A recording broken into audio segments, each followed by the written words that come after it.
Hey crew, it's Pitt, and I'm back with some more MBTI. Today we're diving into our extroverted thinkers. The ESTJ will lead us off.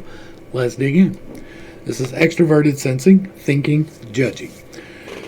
The extroverted thinker, or the ESTJ, is going to base everything in life about other people's thoughts. It is about other people's rationale. TE is taking in other people's thoughts. You're going to do that without even really thinking about it. That's what the divine slot is. The crown slot is what you feel responsible for, and for the ESTJ, that is going to be SI. That is what has happened. So you are gathering people's thoughts about what has happened. The third I is what you look forward with. This is what you get defensive over. And for you, that is the ESTJ, that is going to be NE. That is the future possibilities and foresight. And for the alternate, that is going to be past feelings and morals. The throat, the thing that you miscommunicate or misunderstand and you don't do quite so well, is going to be for the ESTJ, that is going to be FI, that is past feelings and morals. And for the alternate, that is going to be NE, that is future possibilities and foresight. The heart, what you really want to do, that is going to be TI for both of you. That is going to be, you want to be logically consistent. You want your personal thoughts to actually matter, and you want to be logically consistent. For the solar plexus, which is what feeds you, that is going to be current things and exploration. That is the new stuff. That is completing tasks. For the sacral, which is the trickster energy, this is where you get tripped up and you intentionally choose the wrong thing. That is going to be for the ESTJ, that is an I, which is the best possibility or guidance. And for the alternate, that is going to be everyone else's feelings, how they are going to feel in the future, and the ethics of the situation. The base, what you really just don't see and get overpowered by. For the ESTJ, that is going to be FE, which is future feelings and ethics, and an I for the alternate, which is the best possibility and guidance. Okay, we've gone through the stack.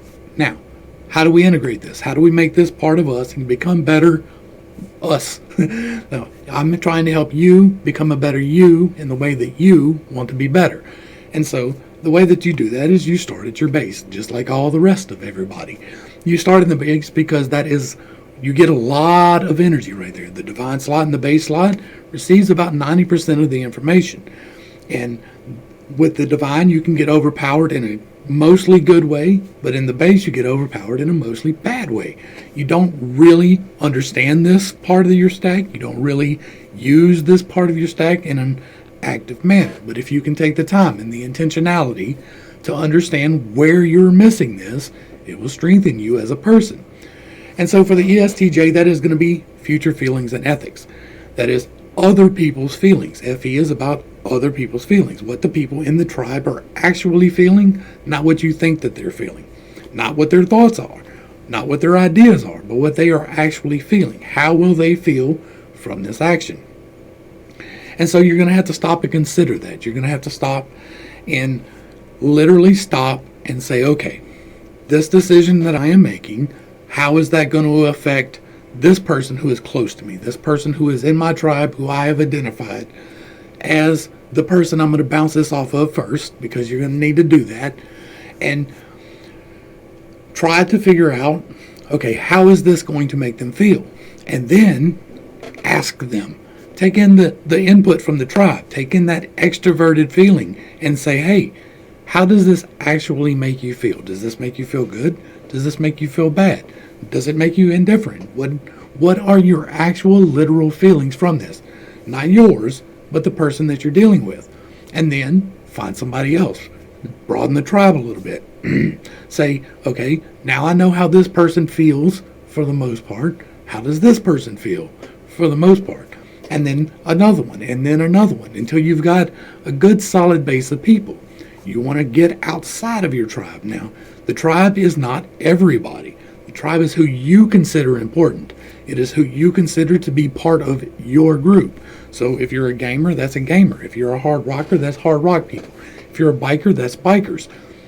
Or if it's your coworkers or your family or whoever it happens to be that you have decided is your important people. And so you need to first make sure that you are actually understanding the feelings of your actual tribe. You have a tendency to overlook that. You're more concerned about the rationale and what everyone thinks. You are not concerned at all about other people's feelings. And so you need to stop and do that. You need to firm up your tribe and then pull in some more from outside of your tribe.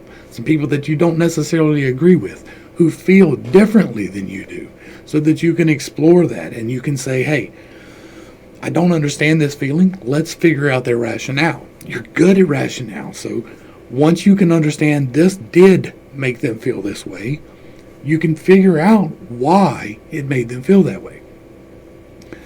For the alternate, this is going to be best possibility and guidance. So you are not choosing the right thing. Now, you're not doing it intentionally. You're just not doing it. You have a tendency to let other people in the TE divine slot, which is overpowering, tell you what is the best thing or the best idea. What is the best idea? What is the best way to go forward? What is the end goal? What is our target? Well, you need to start setting your own goals. You need to stop and consider and say, okay, what do I want to achieve out of life? Not what does everyone think about it, not what has happened in the past, but what do I in the future want out of my own personal life? What do I want to get that will make me stronger? What other ideas do I need in order to choose this best path forward? And then start small. Well, decide I'm going to exercise and then do it. Stick to it. Your SE is low, so you're not going to really want to complete the task that you assign for yourself. Do it anyway. Go and actually do the thing. Walk, run, push-ups, whatever it happens to be for your exercise. Or I'm going to choose to eat healthier. Or I'm going to choose to engage more with my partner. Or I'm going to choose whatever it happens to be. I'm running out of examples there, but take the small steps in your life and intentionally choose them. Be like, okay, I am choosing this and I am going to complete it. You have to stop and do that intentionally because you don't like choosing things.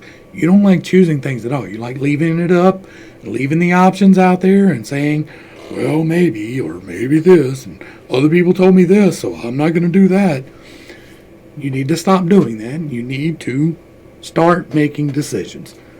I'm not telling you to radically change your life, but take small steps in a manageable way to increase your decision-making capabilities.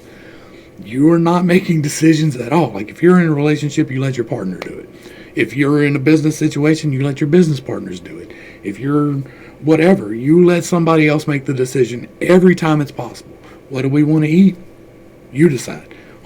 What are we going? You decide. Which direction to go? You decide. Start deciding. It's going to bring us into the sacral. The sacral is trickster energy. This is where you are intentionally choosing the wrong thing. Now, nobody sits there and says, oh, this is a bad idea, let me go do that. Right? Well, some people do, but most people don't. Most people are like, these are the two options. I think this is the best one, and I'm going to go with it. Well, it's not the best one. Almost ever. You are almost always choosing the wrong option there. So you have a tendency to let other people do that too. That TE is overpowering, and it's letting the tribe's rationale tell you what to do. So you're going to have to start making decisions too. You're going to have to take even more time though, because you're not just missing them. You're literally choosing the wrong one. Your logic's a little weak, and your new experiences is really weak. And so you need to start looking at the options, which you do fairly well with your third eye, and then logic checking them, which is going to strengthen your heart later, but logic check them and then actually decide the right one. You're going to have to be very intentional in your choices. When you're making a choice, really stop and think about the other one. Really stop and think about what could come out of the other side of that, because you have a tendency to choose the wrong one. You will choose, but you don't like it, and so you go with the least amount of possibility. what everybody else is telling you and what you have past experience with.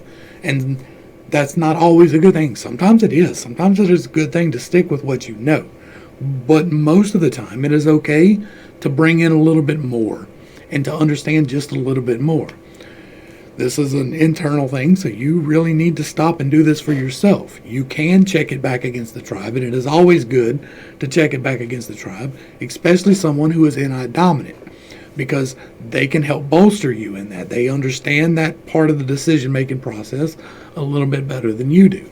And so bounce it back against the tribe, but it is your decision to make. You have to make the decisions that are best for you in your life. You have to quit intentionally sitting in the bad decisions, because you have a tendency to do that too. That trickster energy will really hold you back from growing in your decisions, because you made one bad decision, you remember that forever with your SI parent, and you never want to make any decision remotely like that again. And so you just don't do it.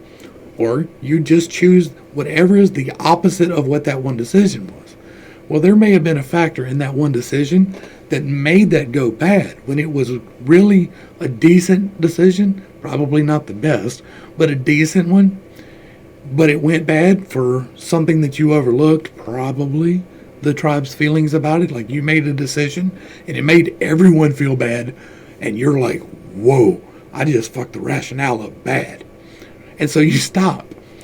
Start making decisions. Start making small decisions about your own life and logic check them. Make sure that they are the correct ones. Like intentionally take the extra time when making decisions. For the alternate, this is going to be your FE slot. This is where you misread and choose the wrong side of the future feelings and ethics. You think you know, all right, this is what everyone's rationale is. You know that. This is what has happened in the past. You know that. And so you extrapolate from that and say, okay, well, this is what everyone's going to feel about that.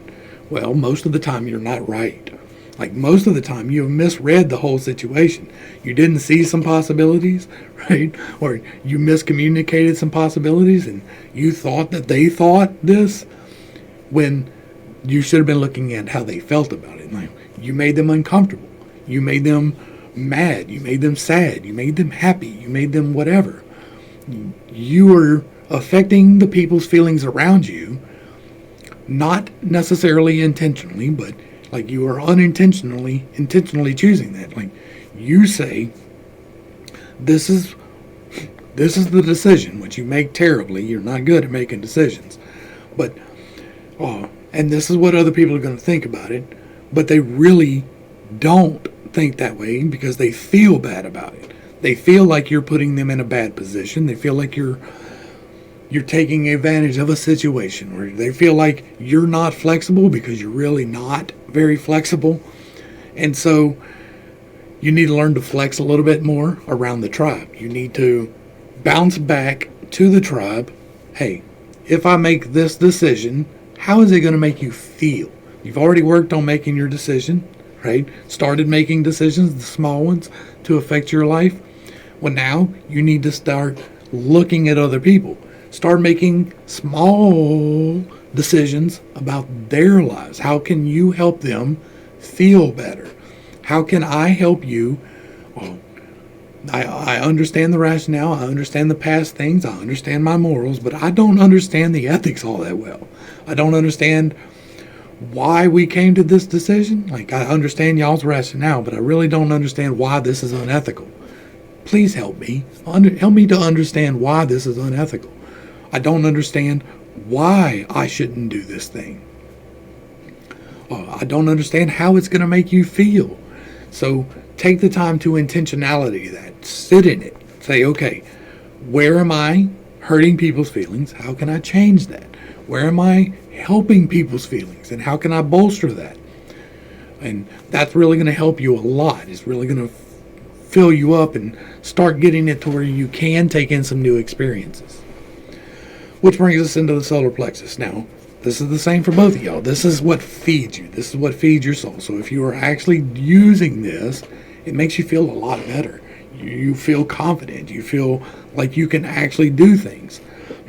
And for you, That is actually doing things. You're really good at planning them. You're really good at remembering them. You know why everybody thinks that's a good idea. You just don't execute. You procrastinate forever. You're like, I'll do it in a little while. I'll do it later. I'll do it later. I'll do it later. And then later never happens. Well, you're going to have to start doing it. You're going to have to start completing the task. Getting the new experiences. You're really bad about that too. I had an experience once that was similar, SI, and now I will never do anything remotely like it. Okay, so maybe you don't like cliff diving. The zip lining might be fun. Maybe you don't like parachuting. But, there's different things that you can try that are close to what you tried that was bad. And I'm not telling you to go back to your bad experience and relive it, but get close to it. Get as close to it as you are comfortable. And then once you find that spot where you start getting uncomfortable with the decision, as long as it is a safe thing, do it anyway. Do that until you are comfortable in that. If you are scared of heights, go find a building, go to the second floor.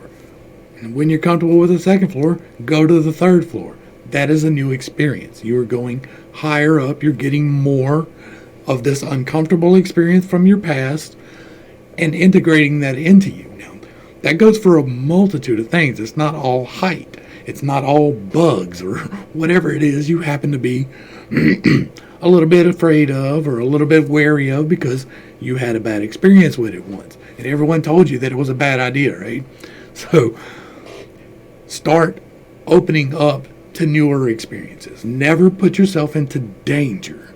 Be very safe with what you do. But when you do it, push yourself. Say, okay, I can do this. I can look out this window from 10 feet away. And then for a week, maybe that's all you can do is look out of this window from 10 feet away. But one day, after a week or so, you're like, okay, I'm going to walk up to the window. And you walk all the way up to the window and it's closed. You ain't got no danger of falling out. And you're like, whew. Well, then you do that for a week. And you're like, okay, I'm comfortable with standing here with the window closed. Let me open the window. And then you open the window and you look out of it. Don't lean out of it, but look out of it. Well, now the window's open. That's increased your danger level. It's opened up you to some more experience. And now you can get a good experience because you can see more. And it's exhilarating to be up this high and not be in danger. Small steps to increase your exploration, to increase your gathering of new things, and to increase your completion of tasks. Completion of tasks is going to be a big one right here, too. This is going to feed you, though. If you can really start doing this and pulling in these new things, right? You already know that you're doing it because you're choosing it, and nobody's going to feel bad because you're doing it. You've already strengthened those two. So now you can pull it up and be like, all right, okay, I can do this. Here's this new experience. And then once you start doing that, that will feed you. Your heart, what you really want to do. This is where work lies. This is what you should be doing. And for you, that is using logic. Now, you're weak in your logic. You really are. You don't realize that. The way this works, divine and base get about 90%. The crown and the sacral get about 70%. The third eye and the solar plexus get about 50%. And then the throat and the heart really only get about 20 or 30%. And that's of information that's coming in. So you're really good at knowing what everybody else thinks. The TE is really strong, overpowering even. And so you rely on that. These people have done the research, and I'm going to take their word for it. They have these letters behind their name. I don't need to logic check whether they're correct or not. Well, that's wrong. Always, every single time, you should question everything. You should. You should ask every time you have a decision to make, is this a good decision? Yes, no. Do I need to do this? Yes, no. Will it be beneficial to me? Yes, no. Start working on your yes, no checks. And then what you can do is take the TE, what everyone thinks, and you can narrow it down into a better possibility. And then you can give that to the tribe. You can apply your logic to whatever situation once you are consciously working through your stack. You're going to have to work on building up your logic, though. Work on your logic checks. Yes, no, yes, no, yes, no. That is what logic is all about. Yes, no, true, false. It is very much that dipole. Now, there's a wide range of things in between dipoles, right? But it really is, do I want to go on a walk? Yes. Do I want to take the dog? No. And it's yes, no checking will really help you. And then you can use that later to apply that logic to a situation, which is what you're going to want to do professionally. You're going to want to take everyone's thoughts. You're going to want to take what has happened, and then you're going to want to logic it down into better options. And when you're doing that, you're taking everyone's thoughts and you're narrowing them down into a single thought, a single yes, no question. You're doing good stuff. This is good for research and stuff like that. The throat. This is what you miscommunicate and misunderstand. You don't get a lot of energy here. There's only 20 to 30% reception. You're missing 70 to 80% of the information. And so for the ESTJ, that is morals and your own past feelings. You are not very good at remembering, like you remember what happened and you remember what you felt about it, but you're probably misinterpreting those feelings. It sounds bad to say that, right? It sounds like bad to say, well, no, you didn't really feel bad about that. And that's not really what I mean there. You're more missing the morals of the situation, right? Your ethics are non-existent. Like, you don't know ethics. You're the type of person that will go and gene splice people just because it can be done. You're the type of people that will go and do things just because they can be done without considering the ethics of the situation. Should we really be genetically modifying anything? That is where you fall short. And so you really have to, like, you've already worked on your ethics. Now you need to apply them to your life. You need to start finding your morals. Now, morals are yours. They are your personal choices about what is the best feeling out of things, what is going to make me feel the best that I can. And you're missing that, right? You're really just not caring about your own feelings. You push them down. You're like, other people's feelings are more important than mine. We're going to go with their rationale. And so you need to start making moral stances. If you are morally opposed to something, then you need to stand in your moral opposition. That is true for everybody, but it is more true for you because you don't communicate that well. You don't even let people know that they're bothering you in a feelings way, right? You feel bad about this situation. You're not going to tell anybody because they think it's a good idea. I'm not going to bother with my feelings. Stop doing that. Communicate your feelings. If it makes you feel bad, tell people. I'm not saying be a rude asshole because you have a tendency to do that too, but you do need to start making some moral decisions. I'm not here to tell you what your moral decisions are. They may be the complete opposite of my moral decisions, and that's okay. You're a sovereign human. As long as you're not aggressing against anybody, you are welcome to your morals. Some people's morals are not the same as mine, and that's a perfectly okay thing. But you need to know where you stand morally. Where do you stand on these decisions? You don't like making decisions. You don't do them well. So you need to start doing them for your feelings too. You've already done that with situations, and you've already done that with new experiences. And now you need to do that with how you feel. You need to logic check your own feelings. You need to logic check where you stand morally. Do I stand on this side or this side of this issue? Yes, no. Right? Do I support this issue? Yes, no. If it's no, then you need to communicate that. If it's yes, you need to communicate that. You need to work on letting other people know how you feel because you have a tendency to just squash it. It does not matter what I feel. For the alternate, the throat is going to be in E, which is future possibilities and foresight. So you are miscommunicating what you see, or you are misunderstanding what you see. There are options out there beyond what you can pull in. You're not pulling in a lot of options because you're getting 20 to 30% reception of what those options are. These other people have told me that this is a thing. This past experience has told me this is a thing. I don't need to look at new possibilities. That's untrue. You always need to look at other possibilities.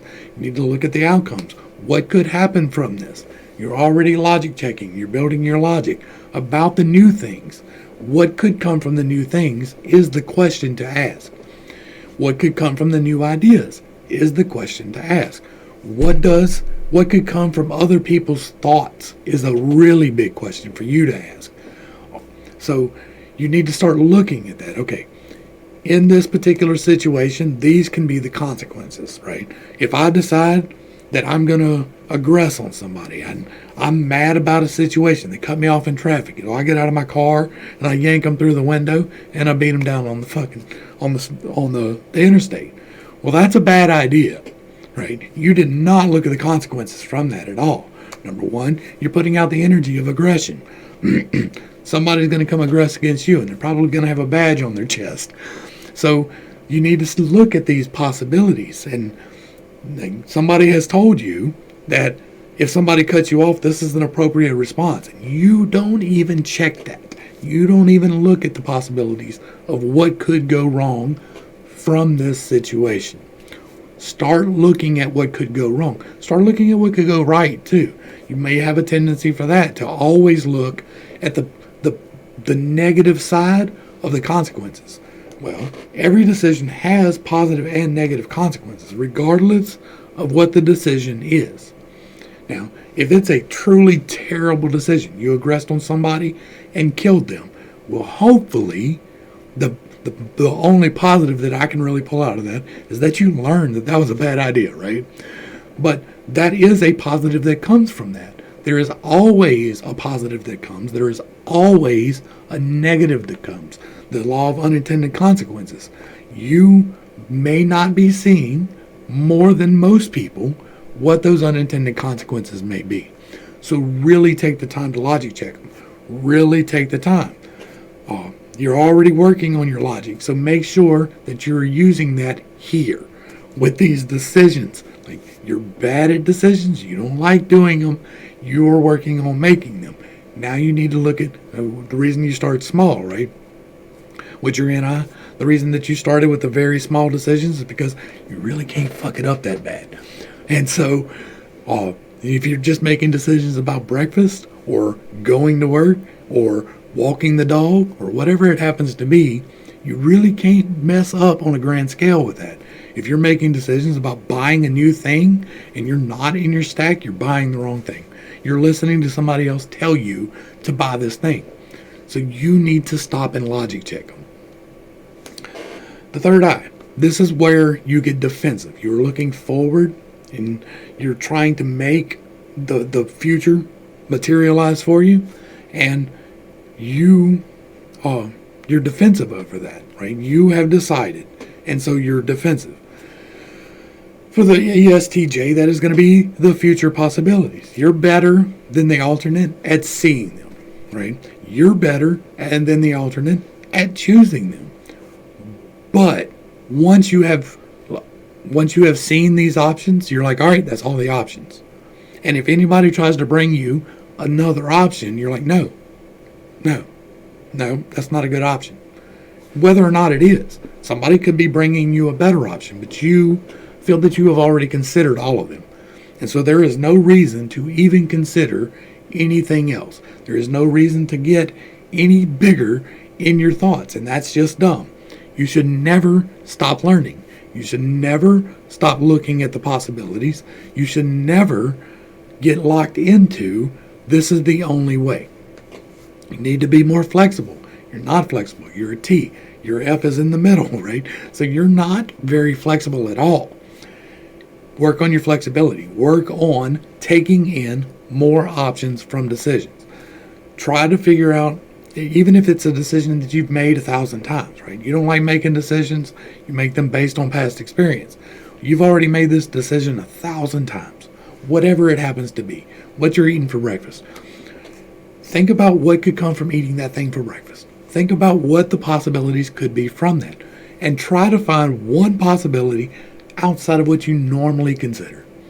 And then find another one with a different decision. And then find another one with a different decision. But always be open to finding more. Logic check them. Don't just rely on the rationale. Definitely don't just rely on the ethics, because even when you're working on it, until you get fully balanced in your stack, your bottom really doesn't even out until you're at the top. It gets better as you work your way up. So when you're here, just consider more possibilities. Consider that you may not be looking at all the things. And the best way to do that is to bounce it back against the tribe, right? You're supposed to be pulling in more tribe. We talked about that already. And so when you've got your tribe already, the people that you already consider your people, bounce the possibilities off of them. Say, hey, this is the situation as I see it, and this is the possible outcomes from that I see. Do you see anything that I don't? They might. They probably will. And so you can grow from that, but they may not. You may have considered all of them. You're fairly decent at this. This is about a half and half shot. So for about 50% of the time, you're looking at all the possibilities. But the other 50% of the time, you are missing possibilities. Probably missing the better one. So work on that. For the alternate, that is going to be your own feelings and morals, right? So you're aware of your morals, where the ESTJ really isn't aware of their morals. You're aware of them. You know where you stand. You even communicate them halfway decently. But you get defensive over them. If somebody steps on your morals or what you have decided is the best, you're like a rock. You're like, no, nope, nope. You're not going to sway me at all. So you need to start looking at whether or not your morals are actually logically consistent, whether they are actually where you want to be. They might be. You might be exactly where you need to be. You got a 50-50 shot of that. But there's a 50% chance that your morals are not where you actually want them to lie. You may actually be looking at them and missing possibilities. And missing the possibilities of your own morals will make you miss your morals. But your morals are yours, so you're logic checking this back against yourself. It is always a good idea to go back to the tribe with it, but this is a personal thing. This is your FI. You like to hold this energy for yourself. And so make sure that you're just holding your own morals correctly. Make sure that they are actually based where you want them to be. It's going to bring us into the crown and the divine. This is where you get a lot of information. The crown is where your responsibility lies. You get about 70% reception right there. And so for both of you, that is going to be what has happened in organization. You are the record keepers. You are the people who remember what has happened. You have the memory of an elephant. You will not forget things most of the time. That 30% will get you, but you're really strong in this.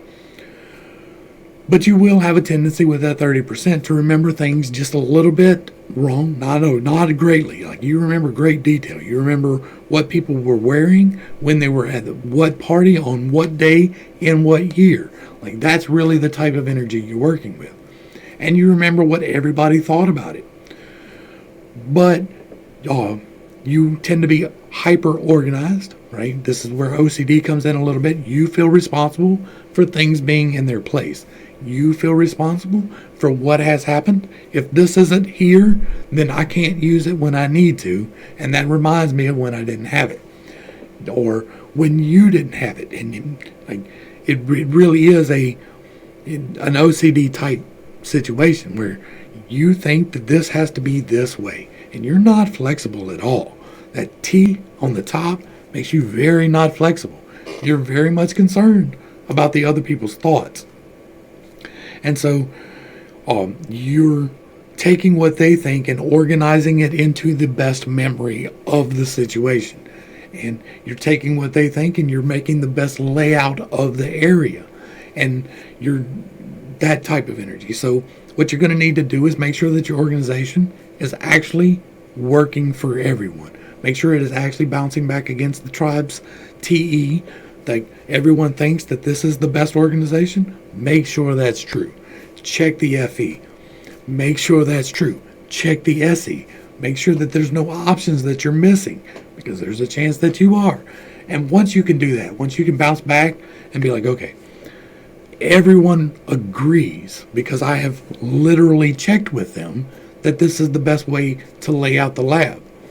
Then you can lay out the lab in that way, and then you can get mad if somebody does something with it. You're responsible for that. You are good at it. You really are. You're really good at this. So, organization, streamlining, efficiency, that type of thing, you're good at it. The divine slot is another one that you can get overpowered in, right? This is 90% reception, 90+% reception. But that 10 and less percent that you're missing, you miss by a mile. You are very much concerned with other people's thoughts and their rationale. So you are good at taking the data and narrowing it down into the best data. And you take wide diversity of thoughts, right? This person thinks this about this situation, and this person thinks this about this situation. This person thinks this, and this person thinks this. It's the same situation, 4 different people. You take those 4 different experiences and you narrow them down to the best one. That is what you do. TESI. Other people's thoughts, best thing. And so you're really good at doing that. But when you miss it, you really miss it. And when you miss it, it's because you are not checking the tribe. You assume you already know what their thoughts will be. That is dumb. Everybody thinks differently. Nobody thinks exactly like you do, even if you feel like you think in the most logical manner. You really don't, but you think you do. And so you automatically assume, I know how these people will think about this situation. It is what others will think. Other people's thoughts in the now and the near future. And so you need to start checking back against the tribe. You're already starting to consider their feelings that you never did before. You're already starting to consider that there might be other experiences that you've never thought about before. Well, now think about it. There might be more thoughts that you just haven't considered. You haven't yes/no checked them. Go to the people and be like, hey, what do you think about this? They'll tell you. Now, you may not agree. It may go against your morals and you get defensive. Or it may go against what you thought was the options and you get defensive. But you need to understand that you miss things too. You're very good at organizing the things and making sure that you're pulling the best thing out of it. You're really good at gathering thoughts. But when you miss the thoughts, it's probably the best thoughts. It's not like you're not missing the worst thoughts. You hear the worst thoughts loud and clear. So you need to just start checking back against the tribe. Professionally, you're going to want to be taking the TE, what everyone is thinking, and narrowing it down. But you're going to want to do that by looking at the actual physical options and then using your logic to apply to that. So somebody else is doing the research. You're not a real big one on doing the research, but boy, you can correlate it. You are good at that, right? And that's the type of energy that you're going to be dealing with. So if you can take what other people have thought and then logic check it and give it back to the tribe, you're going to be golden. This is the ideal science teacher. This is the ideal history teacher, because you're not just taking the one narrative which has been decided on, which you might do. That might be your overpowering, but you're taking all of these different ones and choosing the best one. Now, if you can do that using actual logic that actually makes sense, it's going to be good. So if you're a science teacher, you want to consider everything from creation to the Big Bang, right? And you want to teach everything from creation to the Big Bang, because some people think this and some people think that, and some people think this and some people think that. And what you're doing there is helping people to expand their capacity for taking in other people's thoughts by using logic. Now, I'm not telling you to try and teach anybody flat earth, because that is definitively proven wrong. But some things are up in the air. We don't know for sure about creation. Everybody has an opinion. I have mine. I've talked about it before. You have yours. I've never heard it. So consider the fact that you don't know that.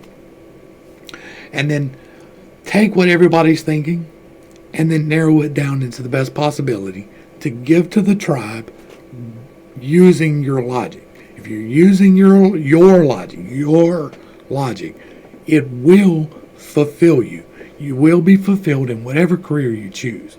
You want to deal in facts, though. You really do. You want to deal in things that have happened, not things that might happen. You like a routine. You like to do the same thing every day. You like to eat the same things, drive the same route, go to the same job, work the same hours, do the same activities after work. You like the routine.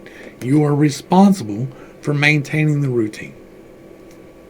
So, office management is good. You are good at taking everyone's thoughts and managing the office in the most efficient way. Teaching classes is good because you're good at taking other people's thoughts and giving them back in the most logical way. So, if you can do that, you're golden. Relationship-wise, what do you need in a partner?